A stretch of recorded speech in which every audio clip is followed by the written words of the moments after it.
vamos a hablar de Emilia Pérez sin hablar de Emilia Pérez, porque esta no es la primera vez que los mexicanos nos enojamos por cómo nos representan en una película extranjera. Y voy a hablar de Emilia Pérez sin hablar de Emilia Pérez porque, para empezar, yo no he tenido la oportunidad de ver esta película. Sin embargo, haciendo un resumen de la polémica en la que se encuentran, con base en lo que han dicho otros críticos o periodistas de cine, hay 3 puntos en concreto en los que todos concuerdan. 1, el acento indefendible de Selena Gómez. 2, la forma de abordar esta temática mexicana tan sensible como lo puede ser el narcotráfico y, en consecuencia, que se sienta como una apología a este. Y 3, que el director Jacques Audiard no se documentó de manera bien informada y que, por el contrario, abonó más en lo que ya sabía de México. Como Marifer Centeno, que se casa con la idea de que la grafología es una ciencia. Así. Como dije anteriormente, esta no es la primera vez que México se pone medio punk por una película en donde los mexicanos son retratados de una manera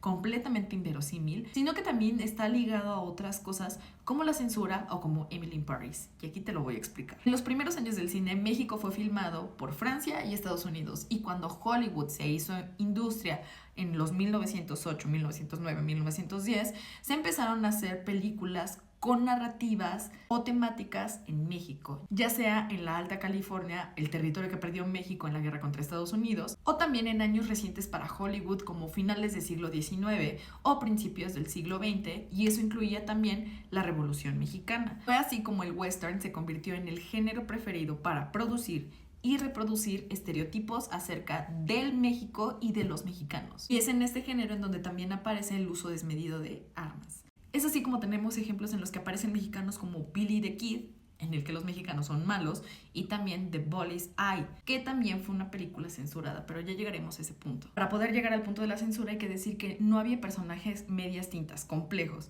o eran buenos o eran malos, y los que eran buenos siempre eran los héroes norteamericanos y los malos siempre eran los mexicanos, los cuales fueron representados como greasers. Los greasers, citando a Emilio García Riera, eran revolucionarios, falsos o verdaderos, bandidos, peones o vaqueros, los cuales eran insultados y denigrados con esa palabra en la primera mitad del siglo XIX, utilizado por los viejos tejanos para agredir verbalmente a otros rancheros mexicanos, y después, conforme se usó en la literatura estadounidense, se extendió a todo el país. Y esto, junto con la llegada de Pancho Villa a Estados Unidos y el asalto a Columbus, explotó aún más el estereotipo del malo mexicano. Y el caso de las mujeres era muy diferente al trato de los hombres, ya que eran tratadas como beautiful señoritas o heroínas, y no como una forma de empoderamiento, que no se malentienda, sino más bien como una forma de exotización y también de colonización racial. Es decir, la única población buena mexicana que puede haber en este planeta son las mujeres. Aquí pasa algo curioso que prevalece al sol de hoy, porque Hollywood difícilmente en aquellos años, estamos hablando de 1910,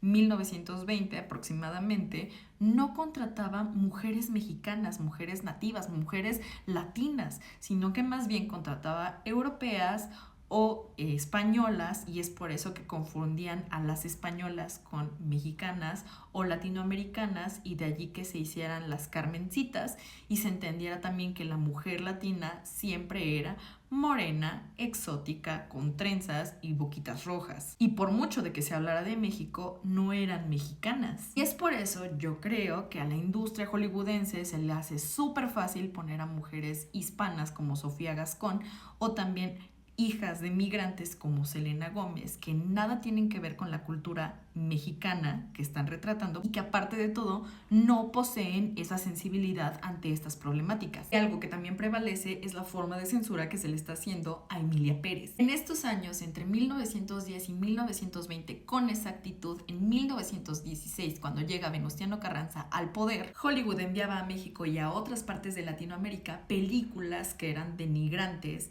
para los mexicanos, es decir, exhibían todos estos estereotipos negativos que acabo de explicar. Y una forma de censura fue de que Venustiano Carranza, al saber que estas películas se proyectaban en otras latitudes como Europa, decidió que pasaran por la censura, es decir, que no se exhibieran en México. Y por lo tanto, también los críticos de cine que llegaron a ver estas películas, que en este caso no eran críticos de cine porque apenas estaba forjando la crítica, pero ese es otro tema. Los periodistas cinematográficos que ya habían visto previamente esta película le informaban a su lector que no la vieran. Incluso una de las medidas que tomó Venustiano Carranza para que estas películas no llegaran a la exhibición y que no se siguieran haciendo en Estados Unidos fue cancelar por completo la distribución y la exhibición de películas de alguna compañía productora, como por ejemplo Universal, Paramount, Warner Bros., etc. Hoy en día hay muchas personas en redes sociales que hablan de esta película y dicen no la vean. Y esto era algo muy propio del crítico juez de cine del siglo XX que decía de manera inapelable que vieras o no vieras una película según su criterio.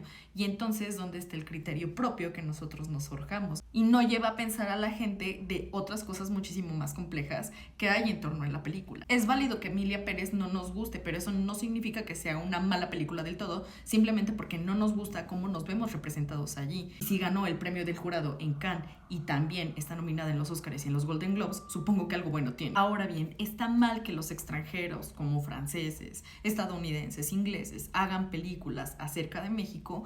Pues más allá de que esté bien o esté mal, hay que poner el foco de quién es el que habla en estas películas, quién es el director, quién es la producción, quiénes son los que están poniendo el dinero. Y en el caso del director, que es francés, Jacques Audiard, él en su filmografía cuenta con películas policiales y una de ellas, llamada Un Profeta, fue la que lo catapultó a la meca del cine, Hollywood. Y es así como inició su carrera en la industria de Hollywood. Y sí, es gravísimo que Jacques Audiard no haya investigado más acerca de México y se haya casado con sus propias ideas. Y peor aún para nosotros como mexicanos, que nos vemos allí representados, que esté llegando a los Óscares y a los Globos de Oro. Pero es exactamente lo mismo que sucede con Emily in Paris.